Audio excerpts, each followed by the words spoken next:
NDU Islamabad बैनुल-अक़वामी seminar का इनेकाद इंसदादी दहशतगर्दी और इलाकाई इस्तेहकाम में गहरी दिलचस्पी का मज़हर है।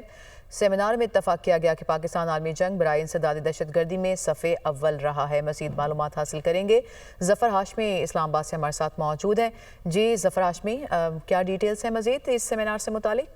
जी, पाकिस्तान के इंसदादी दहशतगर्दी में किरदार के हवाले से NDU इस्लामाबाद में एक बैनुल-अक़वामी सेमिनार जो है वो मुनक़िद हुआ है और बैनुल-अक़वामी सेमिनार का इनेकाद नेशनल डिफेंस यूनिवर्सिटी इस्लामाबाद के इंस्टीट्यूट बराए Strategic Studies Research and Analysis की जानिब से किया गया। सेमिनार का उन्वान पाकिस्तान का इंसदादी दहशतगर्दी में अमन और इस्तेहकाम का फ़रोग़ था। इस तकरीब में वज़ीर दिफा ने भी शिरकत की। ज़फ़र हाशमी हमें मालूमात दे रहे थे इस सेमिनार से मुतालिक। आपका बहुत शुक्रिया।